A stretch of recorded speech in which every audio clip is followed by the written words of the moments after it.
Good morning everyone. आज हम class 10th की या मतलब कक्षा 10वीं की एक बहुत ही महत्वपूर्ण प्रॉब्लम को सॉल्व करेंगे। और ये प्रॉब्लम क्या है, ध्यान से समझिएगा। यूक्लिड विभाजन प्रमेयिका का प्रयोग करके सिद्ध कीजिए या दर्शाइए कि प्रत्येक धनात्मक पूर्णांक का जो घन होता है वो किसकी तरह होता है, 9m plus 9m plus 1 9m plus 8 के रूप का होता है। जरा इसको समझने से पहले एक चीज ध्यान दीजिएगा। मान लीजिए हमने सपोज कर लीजिए हमने 7 को डिवाइड किया 2 से, इससे डिवाइड किया 2 से, तो भाग कितनी बार जाएगी, 2 3 6, तो 7 में से 6 गया कितना आएगा 8। इसको हम लिख सकते हैं 7 बराबर आपका लिखा जाएगा 2 गुणे 3 प्लस कितना लिखा जाएगा, है ना। तो इस 7 को पाने के लिए जरा ध्यान दीजिएगा, 7 को पाने के लिए जब हमने भाग दिया 2 से तो कितनी बार भाग गई, 3 बार। तो आपको पता है कि भाज्य बराबर होता है भाजक गुणे क्या, भागफल, और प्लस क्या होता है भाई, शेषफल, प्लस क्या होता है, शेषफल होता है। तो यहाँ ध्यान से समझो, ये जितने भी पूर्णांक हैं उन पूर्णांकों का जो घन है वो लिखा गया है 9m प्लस 9m की तरह। तो यहाँ जो 9m होगा इसको भी हमें बनाना है भाज्य बराबर आपका, भाज्य बराबर हमें बनाना है भाजक, भाज्य बराबर हमें बनाना है भाजक गुणे भागफल, भाजक गुणे भागफल, और प्लस क्या बनाना है, शेषफल। इस तरीके से बनाना है। तो अब जरा ध्यान से समझिए हम क्या करेंगे। हमारे पास जरा ध्यान दीजिएगा, हम मानेंगे यूक्लिड विभाजन प्रमेयिका की सहायता से हमको इसको लगाना है। तो हम मानेंगे कि माना, ध्यान दीजिएगा व्हाइट बोर्ड पे, माना वह धनात्मक पूर्णांक, माना वह धनात्मक पूर्णांक आपका, वह धनात्मक पूर्णांक क्या है, स्मॉल a है, तथा b बराबर हम मानेंगे, b बराबर हम कितना मानेंगे 3, b बराबर हम क्या मानेंगे। अब यहां जरा ध्यान दीजिएगा, यहां a इज ग्रेटर देन क्या लेंगे हम, b, यानी a की जो वैल्यू है वो b से क्या होगी, बड़ी होगी। तो अब हम लिखेंगे यूक्लिड विभाजन प्रमेयिका से, किससे लिखेंगे भाई, यूक्लिड विभाजन प्रमेयिका से, यूक्लिड विभाजन प्रमेयिका से। ध्यान दीजिएगा, बहुत आसान, बहुत इजी वे से हम आपको बताएंगे। यूक्लिड विभाजन प्रमेयिका क्या कहती है भाई कि आप इस a को इस b से डिवाइड करिए। मान लीजिए भाग कितनी बार गई, q बार गई, और आपका यहाँ जो शेषफल आया वो कितना आया, r आया। तो आपको पता है a बराबर आपका हो जाएगा, a बराबर आपका हो जाएगा bq प्लस कितना r हो जाएगा, r हो जाएगा। a बराबर कितना हो जाएगा, bq प्लस r हो जाएगा। या इसी को हम लिख देंगे a बराबर b की वैल्यू कितनी है बच्चों, b की वैल्यू आपकी 3 है और q प्लस r की वैल्यू अभी हमें पता नहीं है, लेकिन जो r होगा, r की जो वैल्यू होगी बच्चों वो किसके बराबर होगी, 0 हो सकती है, 1 हो सकती है, 2 हो सकती है, लेकिन 3 नहीं हो सकती, क्योंकि अगर शेषफल भी 3 हो गया तो भाग हमारी फिर चली जाएगी, है ना। और इसको इस तरीके से इसको करिए, समीकरण नंबर क्या करिए, 1 करिए। अब हम क्या करेंगे, अब समीकरण 1 में समीकरण 1 में हम r बराबर क्या रखेंगे, 0 रखेंगे। r बराबर क्या रखेंगे, 0 रखने पर जरा r बराबर 0 रखिए तो हमें a बराबर क्या मिलेगा, देखो जरा 3q प्लस r की जगह 0 रख देंगे। अब इसके दोनों पक्षों का जरा घन करो, दोनों पक्षों का क्या करने पर, घन करने पर, दोनों पक्षों का घन करने पर क्या दिखाई दे रहा है, क्या दिखाई दे रहा है, क्या बताओ। चलिए ठीक है, दोनों पक्षों का क्या करने पर, घन करने पर। जब हम घन करेंगे तो ये आपका हो जाएगा aq, और इसका घन करेंगे 3 त्रिक 9 त्रिक 27, और ये आपका क्या हो जाएगा q। 0 का मतलब 0 होता है। चलिए यहाँ जरा ध्यान दीजिएगा, हम यहाँ लिख देते हैं, यहाँ लिख देते हैं, है ना। चलिए यहाँ लिख देते हैं। तो यहाँ आपका ये हो जाएगा a क्यूब बराबर हमारा हो जाएगा, क्या हम 27 क्यूब को 9 गुणे 3 क्यूब लिख सकते हैं कि नहीं? बोलो, 9 गुणे 3 क्यूब लिख सकते हैं ना? और अगर हम इस 3 क्यूब को मान ले किसके बराबर मान ले? यम के बराबर। किसके बराबर मान ले? ये पूरी वैल्यू हम क्या मान ले? यम। तो बच्चों a क्यूब की जो वैल्यू होगी वो किसके बराबर होगी? a क्यूब की जो वैल्यू होगी वो किसके बराबर होगी? बोलो फटाफट बताओ, a क्यूब की वैल्यू किसके बराबर होगी? 9 यम के बराबर होगी कि नहीं? और यहाँ लिखेंगे जहां यम बराबर किसके है? 3 क्यूब के, है ना? चलिए, ये आपकी जो पहली कंडीशन थी प्रश्न में कि प्रत्येक धनात्मक पूर्णांक का घन 9 यम के रूप में होता है। इसी प्रकार अगर हम लिख दें, इसी प्रकार r बराबर क्या रखने पर? r बराबर बच्चों 1 रखने पर, r बराबर क्या रखने पर? 1 रखने पर। चलिए जरा r बराबर 1 रख दीजिए। r बराबर अगर हम इसमें 1 रखेंगे तो हमें मिलेगा a बराबर 3 क्यूब और प्लस कितना? बोलो +1। अब जरा दोनों पक्षों का घन कर दो। दोनों पक्षों का क्या करने पर? दोनों पक्षों का क्या करने पर? घन करने पर। दोनों पक्षों का घन करने पर। अब घन कर लीजिए। घन करने का मतलब आपस में 3 बार गुणा, ये आपका a क्यूब और ये आपका हो जाएगा 3 क्यूब प्लस 1 का क्यूब।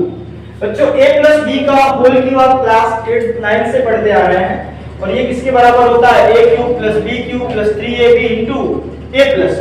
चलिए, तो ये आपका हो जाएगा a क्यूब का मतलब इसका क्यूब 3 3 का 9 3 27 क्यूब। सीधे मैं लिख देता हूं 1 का क्यूब मतलब 1 का कितनी बार गुणा कराएंगे? 1 ही आएगा, प्लस 3ab 3 3 का 9 क्यूब, है ना, इनटू a प्लस b का मतलब 3 क्यूब प्लस 1 कर लेते हैं। चलिए याद ध्यान दीजिए, a क्यूब बराबर आपका हो जाएगा 27 क्यूब 3 3 का, बोलो 3 3 का 9 क्यूब स्क्वायर प्लस आपका हो जाएगा ये 3 क्यूब, है ना, और प्लस कितना 1 हो जाएगा। एक काम करते हैं जरा ध्यान दीजिएगा। काम क्या करते हैं हम? यहां से अगर हम इन दोनों में से अगर हम 9 को कॉमन कर लें, किसको कॉमन कर लें? 9 को, तो ये हमारा हो जाएगा 3 क्यूब प्लस क्यूब स्क्वायर और हो जाएगा ना, और ये आपका हो जाएगा प्लस 3 क्यूब एंड प्लस 1 हो जाएगा। बोलो, चलिए, या a क्यूब बराबर हमारा हो जाएगा, अगर हम इस पूरी वैल्यू को यहां से लेकर के यहां तक की वैल्यू को ये कंसीडर कर ले, ये पूरी वैल्यू m के बराबर है, तो ये आपका हो जाएगा 9m प्लस 1 हो जाएगा ना। बोलो, अर्थात आपने ये देखा कि प्रत्येक धनात्मक पूर्णांक का जो घन होता है वो किसकी तरह होता है? किसकी तरह होता है? या तो 9m की तरह होगा या तो 9m प्लस 1 की तरह होगा। इसी प्रकार बच्चों आप लिख सकते हैं, अगर आप नहीं करना चाहते हैं, इसी प्रकार आप लिख सकते हैं कि अगला जो धनात्मक पूर्णांक का घन होगा वो 9m प्लस किसकी तरह होगा? 8 की तरह होगा, और ये आपका पूरा का पूरा यहाँ आपका आंसर हो जाएगा। और अगर ये क्वेश्चन आपका 6 या 5 नंबर या 4 नंबर का आता है तो इस पूरे क्वेश्चन पर आपको फुल मार्क्स मिलेगा। हम हट जाते हैं, आप इसका स्क्रीनशॉट ले सकते हैं। एक बार फिर से देखिए क्या है प्रश्न। यूक्लिड विभाजन प्रमेयिका का प्रयोग करके सिद्ध कीजिए कि प्रत्येक धनात्मक पूर्णांक का जो घन होता है या तो 9m की तरह होगा या तो 9m प्लस 1 की तरह होगा या 9m प्लस 8 के रूप का होगा। हमने माना कि वह धनात्मक पूर्णांक a तथा b बराबर कितना है? 3। यहाँ a की जो वैल्यू है वो b से बड़ी है, तो यूक्लिड विभाजन प्रमेयिका से a बराबर b क्यूब प्लस r हो जाएगा। अब क्या ध्यान दो, r की वैल्यू कहां तक हो सकती है? शेषफल क्या हो सकता है भाई? या तो 0 होगा या तो 1 होगा या तो 2 होगा, लेकिन ये जो हमारा भाजक है इससे छोटा ही होगा। 3 कभी नहीं हो सकता, क्योंकि अगर जैसे ही 3 हुआ तो फिर भाग चली जाएगी। अब हम बारी बारी से इस दिए गए रिलेशन में, इस दिए गए समीकरण में हमारे की वैल्यू रखेंगे। एक बार 0 रखे, इसका घन किए 27 क्यूब मिला, यहाँ हमने ऐसे किया, तो हमारे जो रिजल्ट, जो हमको रिजल्ट लाना था या 9m प्लस 1 है ना, 9m प्लस 8, इस तरीके से हमारा फाइनल रिजल्ट आ जाएगा। और इस तरीके से आप इस पूरी प्रॉब्लम को बहुत ही क्लीन और नीट वे से सॉल्व कर सकते हैं। तो ये रहा पूरा का पूरा इस इंपॉर्टेंट क्वेश्चन का आंसर रहा, इस इंपॉर्टेंट क्वेश्चन का आंसर रहा। अब इसके बाद हम आपको एक और इंपॉर्टेंट क्वेश्चन बताते हैं, तो ध्यान से समझिएगा। चलिए देखिए, मैथ को आप जितना ज्यादा प्रैक्टिस करेंगे उतना ज्यादा आएगी। और दूसरी बात, जब भी आप अपने बोर्ड एग्जाम में बैठिए तो सबसे पहला काम जो भी चीज सॉल्व करिए, पहले पेज पे ज्यादा कट पिट नहीं होना चाहिए। और मैथ ये कहती है जितना क्लीन और नीट लगाएंगे, जो क्वेश्चंस आपको आ रहा है पहले पेज पे उन्हीं क्वेश्चंस को सॉल्व करिए, ताकि चेक करने वाला आप समझ जाए कि आपको कुछ आता है। और नहीं तो पहले पे लिपा पोती हो जाएगा तो 0/0। चलिए एक क्वेश्चन हम आपको और बताते हैं। एक क्वेश्चन जरा ध्यान से समझिए कि मान लीजिए हमारे पास एक क्वेश्चन है 135 और 225 का। एक क्वेश्चन हम आपको बताते हैं 135 और 225 का यूक्लिड विभाजन एल्गोरिथम की सहायता से मैथ से ज्ञात कीजिए, है ना। ध्यान दीजिएगा कितना कितना भाई, 135 और 225 का, 135 और 225 का यूक्लिड विभाजन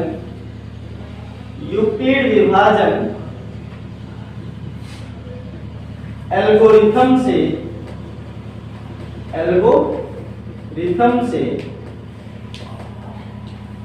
मैथ से ज्ञात कीजिए। मैथ से का मतलब क्या होता है, HCF ज्ञात। चलो अब जरा ध्यान से समझो, इस प्रॉब्लम को आप दो तरीकों से लगा सकते हैं, भाग विधि से भी लगा सकते हैं और यूक्लिड विभाजन प्रमेयिका से भी या यूक्लिड विभाजन एल्गोरिथम से भी लगा सकते हैं। मैंने आपको बताया था यूक्लिड विभाजन एल्गोरिथम क्या है भाई, दो धनात्मक पूर्णांकों का मैथ से ज्ञात करने के लिए जितने भी स्टेप्स अपनाए जाते हैं उन सभी स्टेप्स को हम यूक्लिड विभाजन एल्गोरिथम कहते हैं। और दो धनात्मक पूर्णांकों का मैथ से हम यूक्लिड विभाजन प्रमेयिका की सहायता से ज्ञात करते हैं। जरा ध्यान दीजिए, यहां समझो, अगर हम यहां देखें भाग विधि से जो आपने छोटी क्लासों में पढ़ा है, तो ये रहा आपका 135 और ये रहा आपका 225, है ना। ये रहा आपका 135 और दूसरी जो संख्या है आपकी वो कितनी है भाई, 225। तो जरा ध्यान से देखो, 225 और 135 में कौन बड़ा है भाई, बोलो। 225 बड़ा है। तो हम क्या करते थे, 225 को किससे डिवाइड करते थे, 225 को किससे डिवाइड करते थे भाई, 135 से। और कब तक करते थे, जब तक कि शेषफल क्या ना आ जाए, 0 ना आ जाए, है ना। जब तक कि शेषफल क्या ना आ जाए, 0 ना आ जाए। चलिए ध्यान से समझिएगा, इधर देखिए। अब हम क्या करेंगे, मान लीजिए भाग दो बार तो जाएंगे नहीं, एक बार ले गए 135 से, एक बार ले गए 5 में से 5 गया 0 और 12 में से 3 गया 9, शेषफल 0 आया, नहीं आया। फिर भाग दीजिए, ये जो हमारा आपका भाजक था इसमें भाग दीजिए। चलो 90 गुना करेंगे 180, एक बार जाएगा, जिसको 0 आया क्या, शेषफल नहीं आया, 13 में से 9 गया 4, याद रख, ध्यान दीजिए। फिर भाग दीजिए, है ना। 45 गुना क्या हो जाएगा, 90, शेषफल क्या आ गया, बोलो। शेषफल आपका क्या आया, 0। और ये आपका जो है, ये जो हमारा भाजक है, जिस दशा में शेषफल आया वही भाजक आपका मैथ से हो जाएगा। यानी इसका जो मैथ से होगा वो कितना होगा, 45 होगा। कितना होगा, इसी सवाल को हम यूक्लिड विभाजन प्रमेयिका की सहायता से भी निकालेंगे। देखो कैसे लिखेंगे इसका सॉल्यूशन, जब आप लिखेंगे तो लिखेंगे यूक्लिड, क्या लिखेंगे भाई, यूक्लिड विभाजन प्रमेयिका से, है ना। यूक्लिड विभाजन प्रमेयिका से, याद रखना, ध्यान दीजिए। यहाँ आपका क्या हो जाएगा, 225 और ये कितना है आपका 100, इन दोनों में कौन बड़ा है, 200। तो अब हम क्या करेंगे, इस 225 को लिखेंगे, पहले हम यूक्लिड विभाजन प्रमेयिका लिख देते हैं भाई। आप क्या जानते हैं यूक्लिड विभाजन प्रमेयिका क्या होती है, a बराबर क्या होती है, बोलो, bq प्लस r। और जहां r की वैल्यू होती है वो 0 से बड़ी होती है ना, 0 के बराबर, लेकिन b से क्या होती है, छोटी होती है। तो यहाँ हमारे पास, यहाँ ध्यान से समझिएगा, यहाँ क्या है हमारे पास, 225 है और दूसरी जो संख्या, दूसरा जो धनात्मक पूर्णांक है वो 135 है। तो इन दोनों में बड़ा कौन है भाई, इन दोनों में बड़ा कौन है, 225।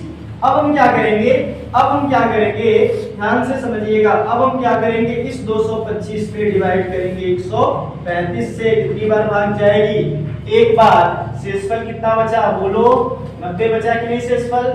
अब हम फिर क्या करेंगे, इस 100, यहां जरा ध्यान दीजिए, क्या यहां शेषफल 0 आया, r is not equal to 0। फिर हम क्या करेंगे, इस 135 को, ये जो हमारा भाजक था, फिर डिवाइड करेंगे इस शेषफल से।